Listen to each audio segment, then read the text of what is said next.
사람을 더럽게 하는 것이라는 제목으로 같이 말씀을 나누겠습니다. 어제 본문에서 예수님께서는 장로들의 유전을 지적하시며 이 종교적 전통을 따르는 것이 하나님의 말씀을 따르는 것에 앞서지 않는다라고 가르쳐 주십니다. 특별히 그들은 손을 씻음으로 정결을 유지하려고 했는데 예수님은 손을 씻는다고 정결해지고 안 씻는다고 더러워지는 것이 아님을 오늘 본문에서 다시 한번 말씀하십니다. 14절에 이제는 가르침이 무리에게 전해지죠. 예수님은 그 무리를 가르쳐 너희는 다 내 말을 듣고 깨달으라고 명령하고 계십니다. 예수님의 말씀은 단순히 주어지는 말씀이 아니라 무리가 듣고 반드시 깨달아야만 하는 말씀입니다. 예수님이 무리를 가르쳐 깨달으라고 하시는 말씀은 15절, 16절 말씀인데요. 우리 15절, 16절을 다시 한번 같이 읽겠습니다. 시작. 무엇이든지 밖에서 사람에게로 들어가는 것은 능히 사람을 더럽게 하지 못하되 사람 안에서 나오는 것이 사람을 더럽게 하는 것이니라 하시고 아멘. 사람에게로 들어가는 것은 음식을 말하는 것입니다. 예수님은 손을 씻고 먹든 손을 씻지 않고 먹든 그 음식이 그 사람을 더럽게 하지 못한다고 말씀하시죠. 그러면 사람을 더럽게 하는 것은 무엇이라는 이야기입니까? 사람 안에서 나오는 것이 사람을 더럽게 한다고 16절에 말씀하고 계십니다. 사람의 안에서 나오는 것은 무엇일까요? 쉽게 이렇게 얘기했을 때는 배설물을 생각하기 쉽습니다. 음식을 먹었으니 배설을 하게 되죠. 배설물. 그거로 생각하기 쉽습니다. 아마 사람들은 예수님의 초반부 말씀인 이 음식 논쟁에 관해서 또 정결법에 대해서 이야기하기 때문에 입에 들어가는 것은 음식이라고 이해했을 것입니다. 그러나 후반부에 나오는 사람에게서 나오는 것이 사람을 더럽힌다고 했을 때 더러운 것을 생각하면 이제 배설물을 생각하게 되는 거죠. 우선 여기서 짚고 넘어가야 될 이야기는요. 예수님은 유대인의 관습을 완전히 무시하시고 무효화시키며 부정하시려는 목적을 가진 게 아니라는 겁니다. 예수님은 사람을 부정하게 만드는 것은 단순히 먹는 것에 달려있지 않다는 것을 깨닫게 해 주시려고 일부러 이런 이야기를 하시는 거지 굳이 그 유대인이 정결 의식을 지키기 위해서 여러 가지 만든 규례 자체가 다 잘못됐다라고 말씀하시는 건 아니라는 겁니다. 우리를 진정으로 부정하게 하는 것이 무엇인지를 생각하라고 말씀하시는 거죠. 여러분, 우리를 진정으로 부정하게 만드는 것은 무엇입니까? 예수님의 말씀에 의하면 사람 안에서 나오는 것이라는 거죠. 여기에 대한 구체적인 풀이를 하지는 않습니다. 17절에 예수님께서 무리를 떠나 집에 들어가실 때 제자들이 조용히 예수님께 나와 비유 풀이를 묻습니다. 제자들은 예수님의 깨달으라는 말씀을 들었어요. 그래서 보시면 아시겠지만 14절에 예수님은 너희는 다 내 말을 듣고 깨달으라 라고 얘기합니다. 예수님은 내가 비유로 할 테니 비유를 깨달으라 라고 말씀하지 않고 내 말을 깨달으라 라고 얘기합니다. 근데 제자들은 17절에 뭘 묻습니까? 그 비유를 묻자온대 라고 얘기하며 비유를 묻는 장면이 나옵니다. 그러니까 제자들은 예수님의 말을 들었는데 그걸 비유처럼 생각을 했다는 거죠. 비유가 뭡니까? 누군가 딱 들었을 때 한 번에 깨달을 수 없을 만한 얘기를 한 거죠. 근데 예수님은 깨달으라고 말하며 깨달을 수 있을 만한 얘기를 충분히 했다는 겁니다. 14절 말씀을 보면 예수님은 전혀 비유로 말씀하지 않았습니다. 그냥 충분히 제자들 정도면 다 깨달을 수 있을 만한 말, 무리들 중에서도 총명한 사람들은 깨달을 수 있는 영적인 지식을 가지고 있다면 충분히 깨달을 수 있는 말을 하셨다는 겁니다. 그랬기 때문에 깨달으라고 명령하고 계십니다. 그렇게 그들은 깨달았어야만 합니다. 그러나 그들에게 예수님의 말씀은 알쏭달쏭한 비유로 들렸죠. 그래서 예수님은 이 제자들의 물음에 좀 과격하게 반응을 하십니다. 우리 18절 말씀 같이 한번 읽겠습니다. 시작. 예수께서 이르시되 너희도 이렇게 깨달음이 없느냐? 무엇이든지 밖에서 들어가는 것이 능히 사람을 더럽게 하지 못함을 알지 못하느냐? 아멘. 예수님은 제자들을 꾸짖으십니다. 당연히 알아들었어야만 했을 말씀을 깨닫지 못했기 때문에 그런 거죠. 설령 무리는 깨달을 수 없을 수도 있습니다. 그러나 문제는요, 제자들이 깨닫지 못했다는 겁니다. 예수님과 제자들이 한 시간이 함께 지낸 시간이 이제 꽤 시간이 지났죠.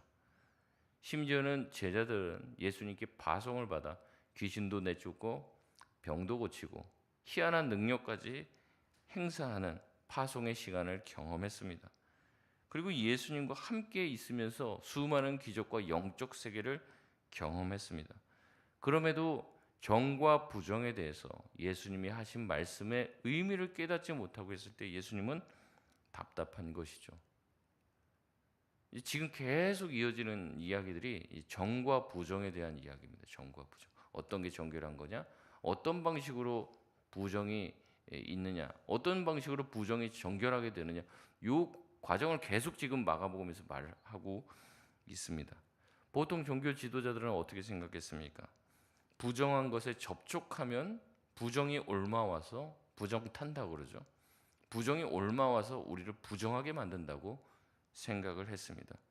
지금도 그렇게 생각하시는 분이 있어요. 뭐 소위 말하면 이제 아이들이 수학여행 때 가면 이제 경주, 저도 그렇지만 어렸을 때 경주 불국사 이런 데 가잖아요. 그러면 그런 데 가면 안 된다는 거예요.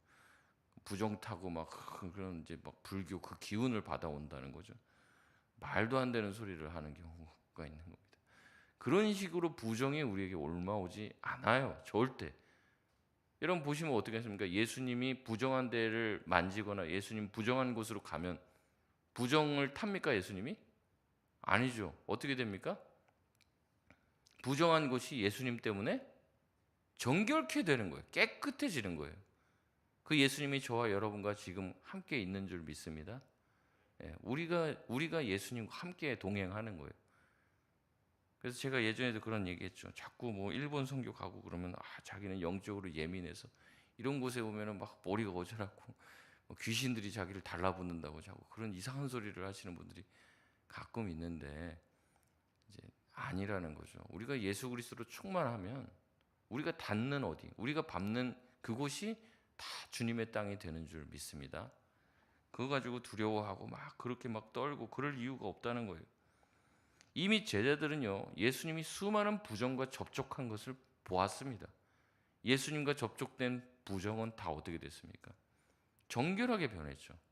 부정한 것이 예수님을 전혀 부정하게 만들지 못했습니다. 부정은 전가되는 것이 아니라는 거죠. 예수님과 접촉했던 부정한 나병 환자는 깨끗함을 받았습니다. 혈루증 걸린 여인이 예수님의 옷깃을 만졌을 때 예수님에게서부터 정결함이 뻗쳐져 나가서 오히려 그의 병의 근원을 마르게 했던 거죠.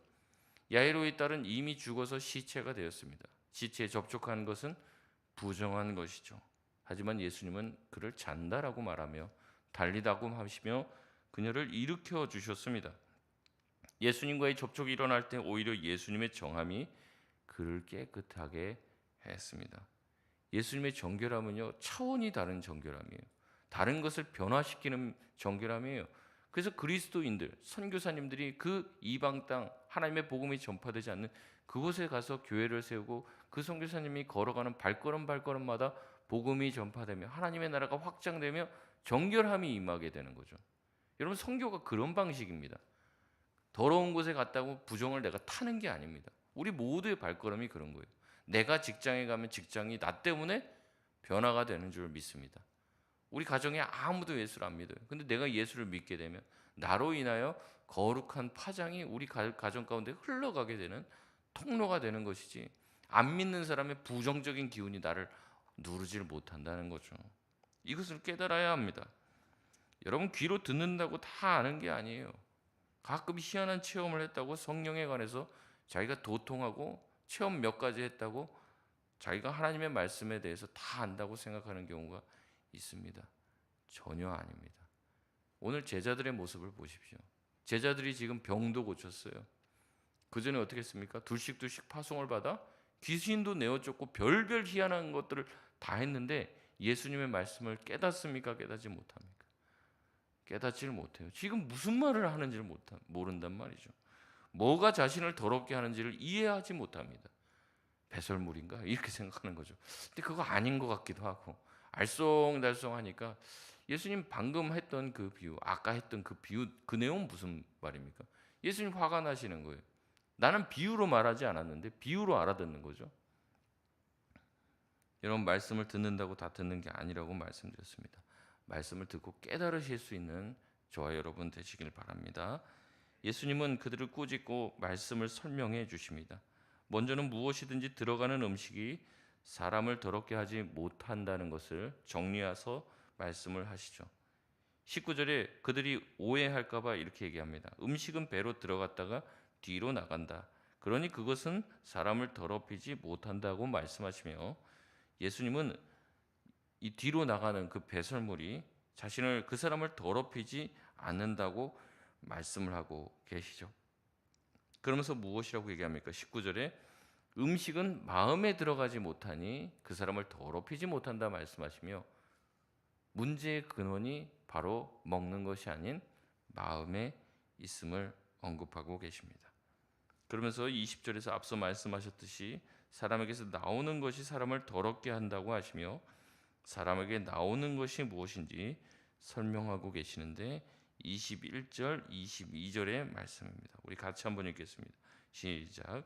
속에서 곧 사람의 마음에서 나오는 것은 악한 생각, 곧 음란과 도둑질과 살인과 간음과 탐욕과 악독과 속임과 음탕과 질투와 비방과 교만과 우매함이니. 아멘. 사람의 속에서 나오는 악한 생각, 그것이 문제다라고 얘기하며 이 악한 생각의 12가지 목록을 말씀하시죠. 예수님은 정과 부정의 문제가 결국에 우리의 먹는 것, 손 씻는 것, 외부에서 우리를 부정타게 하는 것의 문제가 아니라 우리 마음의 문제, 마음속에 있는 악한 생각이 문제라고 말씀하십니다. 정결함은요, 규율을 지키고 그것을 행함으로 주어지는 것이 아닙니다. 마음이 깨끗하고 정결해야 정결한 자가 되는 것이죠. 마음이 악하면 그 마음의 악한 곳에서부터, 악한 생각에서부터 악이 나옵니다. 그러므로부터 부정한 자가 되는 거죠. 악한 생각이 가득 차 있으니까 악한 생각에서 악한 행동이 나오고, 그의 그 악한 행동으로 말미암아 그 사람 자체가 부정하게 되는 겁니다. 그러니까 부정한 행동을 안 한다고 해도 언젠간 하게 돼 있습니다. 속이 악하면요. 마음이 깨끗해지지 않으면 진정한 정결한 자가 되지 않는다는 거죠. 마태복음 12장 34절에서 35절에 예수님은 이렇게 말씀하십니다. 독사의 자식들아, 너희가 악하니 어떻게 선한 말을 할 수 있느냐? 이는 마음에 가득한 것을 입으로 말함이라. 선한 사람은 그 쌓은 선에서 선을 내고 악한 사람은 그 쌓은 악에서 악한 것을 내느니라. 아멘. 악하니까 악한 말을 하는 거예요. 그러니까 그 사람이 악한 말을 한다? 그 사람 속에 악한 게 있기 때문에 악한 말을 하게 되는 것입니다. 악한 자는 아무리 선한 말을 하려고 해도 악이 가득하기 때문에 선한 말을 내뱉지 못하죠. 잠시 선한 말을 하는 것 같은 흉내는 낼 수 있습니다. 그러나 결국 악한 것을 토해내게 되어 있습니다. 악한 행동을 해서 부정한 자가 되는 게 아니라 악한 마음을 가지고 있기 때문에 부정한 자예요. 부정한 자가 내뱉는 모든 말이 부정한 말이 되는 것입니다. 그러니 진짜 부정한지 아닌지, 정과 부정은요, 행위로 결정되는 것이 아닙니다. 그 행위를 하는 마음과 동기에 있다고 주님은 말씀하십니다. 근데 법은 그렇지 않아요. 법이 우리의 마음을 다루지는 않습니다. 하나님의 율법이 우리의 마음을 다루지는 않는다고요. 그 사람이 실제 살인을 했나, 간음을 했나, 행위를 본다는 거죠. 사실은 법은 그렇게 할 수 없습니다. 저 사람의 마음이 그래, 이렇게 추측을 할 수는 없는 일이에요. 그 마음에서 일어나는 일 가지고 벌을 할 수는 없습니다. 근데 예수님은 말씀하시는 거죠. 자꾸 그러다 보니까 너희가 행위에만 신경을 쓰는데 그게 중요한 게 아니라는 거죠. 마음이 중요하다는 거예요. 마음에 악한 생각이 가득한데 행동만 뭔가 규범에 맞춰서 행동을 하면 언젠가는 그게 터져 나오게 돼 있다는 거예요. 마음을 다스리지 않으면 안 된다는 거죠. 그럼에도 불구하고 예수님이 말씀하시며 마음을 계속 신경 쓰라고 말씀하시지만 우리가 그 마음보다는 행동에 더 관심이 있는 까닭은 행동은 눈에 보이고 마음은 눈에 보이지 않기 때문에 그렇습니다. 그리고 마음은 쉽게 내가 마음 먹을 수 있다고 생각하기 때문에 이것을 가볍게 봅니다. 대부분 우리가 질문하면 왜 말씀대로 살지 못합니까? 그럼 뭐라고 얘기해요? 마음은 원이로되 육신이 약한다. 아니라고 제가 말씀드립니다. 마음이 악하니까 행동이 그렇게 안 나가는 거예요. 마음에 그것을 하고 싶은 마음이 가득하면 행동으로 나아가게 돼 있습니다. 제가 처음에 우리 교회 부임했을 때 그런 얘기 많이 하셨어요. 목사님, 코로나가 터져서 사람들이 온라인 예배를 드리며 교회를 안 오려고 하는데 어떻게 해야 됩니까? 그렇게 얘기하면서 그 사람들이 하는 말들이 이제 자기가 교회 가고 싶은 마음은 있는데 코로나에다가 여러 가지에다 그리고 하나님 마음을 보신다는데 굳이 교회를 나가야 됩니까? 이런 얘기를 한다는 거예요. 제가 얘기했습니다. 하나님을 뜨겁게 사랑하고 예배하고 싶으면 나오겠죠. 축구 얘기도 제가 들었습니다. 축구에 미친 사람들은요, 영국에 가서 손흥민이 직접 뛰는 걸 보고 싶다는 거예요. 자기 눈으로. 근데 가서 보면요, 야구장 같은 데 가서 보면요, 실제 경기하는 게 잘 안 보여요. 아주 가까이서 보지 않는 한은 조금만 떨어져 있어서 공 치는 것도 안 보이고 던지는 것도 안 보입니다. 그래도 사람들이 가서 자기 눈으로 보려고 하는 것은 그 현장감을 느끼고 싶기 때문에 가는 겁니다. 야구에 푹 빠진 사람들은 가는 거예요, 거기. 근데 저는 안 가거든요. 그만큼 좋아하지는 않습니다. 그 돈 내고 영국까지 가고 몇백만 원씩 돈 내고 거기 가서 축구 한 게임 보려고 거기까지 가지는 않습니다. 야구에 미친 사람들은 미국 가고 거기서 메이저리그 보려고 하죠. 자기 눈으로 보고 싶어하고 티셔츠 사고 자랑합니다. 그만큼 좋아하니까 가는 거죠. 우리가 하나님을 사랑한다고 말은 해요. 근데 왜 그렇게 안 하느냐? 결국에 그 안에 사랑하는 마음이 없으니까 그렇게 발걸음을 떼는 게 쉽지가 않은 거예요.